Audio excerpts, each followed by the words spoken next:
Hi friends, എല്ലാ കൂട്ടുകാർക്കും പുതിയൊരു വീഡിയോയിലേക്ക് സ്വാഗതം. ഒത്തിരി പേര് ചോദിക്കുന്ന സാധനം റിവ്യൂ ഇടുന്നു. വേറൊന്നുമല്ല റിവ്യൂ ഇടാത്തത്. നമ്മൾ പൂക്കൾ വെച്ചിട്ടും സ്ക്രീൻഷോട്ട് വെച്ചിട്ടൊന്നും റിവ്യൂ ഇനി ഇടാൻ പാടുന്ന പുതിയൊരു റൂൾസും കാര്യങ്ങളൊക്കെ ഉണ്ട്.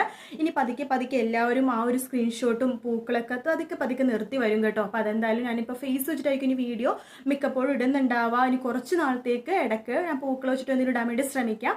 അപ്പോൾ വീഡിയോയിലേക്ക് കിടക്കാം. അപ്പം എങ്ങനെ എന്തായാലും കണ്ണൻ പുതിയ ബിസിനസ് തുടങ്ങാൻ വേണ്ടിയിട്ട് ആ ഒരു തീരുമാനം എടുക്കുകയാണ്. സ്വത്ത് ഭാഗം വെക്കണം എന്നൊക്കെ പറഞ്ഞ് ഭയങ്കര പ്രശ്നവും കാര്യങ്ങളൊക്കെ ഉണ്ടാക്കാണ്. അഞ്ജലി പറയുന്നുണ്ട് എങ്ങനെയെങ്കിലൊക്കെ അവൻ്റെ സ്വത്തുക്കൾ കൊടുത്ത് തീർക്ക്, അവൻ ഇവിടെ നിന്ന് എങ്ങനെയെങ്കിലൊക്കെ തിരിച്ച് ചെന്നൈയിലേക്ക് പോട്ടെ, അപ്പം മാത്രമേ വീട്ടിൽ സമാധാനം ഉണ്ടാവുള്ളൂ എന്നൊക്കെ അഞ്ജലിയും പറയുന്നുണ്ട്. അങ്ങനെ കണ്ണൻ്റെ വീട്ടിലെ പണം ബാലേട്ടൻ സ്വരൂപിക്കുകയാണ്. കണ്ണൻ ആ പണം എങ്ങനെയെങ്കിലൊക്കെ കൊടുത്ത് ഒഴിവാക്കാൻ വേണ്ടി നോക്കുമ്പോഴാണ് വേറൊരു പ്രശ്നം വരുന്നത്. കണ്ണൻ എഴുതി വെച്ച ആ പേപ്പേഴ്സ് നമ്മുടെ ദേവൂട്ടി പടം വരയ്ക്കാൻ വേണ്ടി എടുക്കുന്നുണ്ട്. അത് ഇഷ്ടപ്പെടാത്ത കണ്ണൻ നമ്മുടെ ദേവൂട്ടിനെ വല്ലാതെ കുഞ്ഞു കൊച്ചാണെന്ന് പോലെ ആലോചിക്കാതെ വളരെ മോശമായിട്ട് പെരുമാറുവാണ്. അങ്ങനെ പെരുമാറുമ്പോഴേക്കും അപ്പുക്ക് ദേഷ്യം വരുവാണ്. അപ്പവും ഹരി ആ സമയത്ത് അവിടെ ഉണ്ട്. അപ്പു വളരെയധികം ചൂടാവുമ്പോഴേക്കും നീ എന്തിനു ആളാണെന്നൊക്കെ പറഞ്ഞിട്ട് നീ ഇപ്പോൾ ഇത്ര വന്ന വഴി മറന്നു എന്നൊക്കെ പറഞ്ഞിട്ട് അപ്പു ഭയങ്കര ബഹളം ഉണ്ടാക്കുക കേട്ടോ.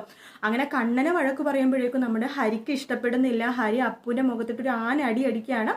അപ്പൂനെ ഒരു കാര്യമില്ലാണ്ട് അടിക്കണ കാണുമ്പോൾ ബാലേട്ടൻ നമ്മുടെ ഹരീനെ അടിക്കുന്നുണ്ട്. എന്തിനാടാ നീ അപ്പൂനെ അടിച്ചത്, അവൾ പറഞ്ഞതിലും കാര്യമുണ്ടല്ലോ എന്ന് പറയുമ്പോഴേക്കും നമ്മുടെ അപ്പു പെട്ടെന്ന് തന്നെ ബാലേട്ടനെതിരെ തിരിയാണ്. എൻ്റെ ഭർത്താവല്ലേ എന്നെ തല്ലിയത്, അതിന് നിങ്ങളാരാ, നിങ്ങൾ എന്തിനാ ഇതൊക്കെ ചോദിക്കണം ചോദിക്കുമ്പോൾ ബാലേട്ടൻ അവിടെ ഒന്ന് ചൂളിപ്പോവുക കേട്ടോ. എന്തായാലും കുടുംബം 4 വിധം ആവണ രീതിയിലേക്ക് തന്നെയാണ് കണ്ണൻ്റെ വരവ്. നമുക്ക് കാത്തിരുന്ന് കാണാം. എപ്പിസോഡ് വരുമ്പോൾ റിവ്യൂ ഇടുന്നതായിരിക്കും. വീഡിയോ ഇഷ്ടപ്പെട്ടെങ്കിൽ ലൈക്ക് ചെയ്യുക, സബ്സ്ക്രൈബ് ചെയ്യുക, കമൻറ്റ് ചെയ്യുക, ഒന്ന് സപ്പോർട്ട് ചെയ്യണേ. ഇങ്ങനെ വീഡിയോ ഇടുമ്പോൾ നിങ്ങൾക്ക് ചിലപ്പോൾ ഇഷ്ടം ഉണ്ടാവുന്നുണ്ടാവില്ല, എങ്കിലും നമ്മുടെ ഇപ്പോഴത്തെ അവസ്ഥ അങ്ങനെയാണ്. അപ്പോൾ അതുകൊണ്ട് ഒന്ന് സപ്പോർട്ട് ചെയ്യണം. മറ്റൊരു വീഡിയോ ആയിട്ട് വീണ്ടും കാണാം. Take care, bye bye.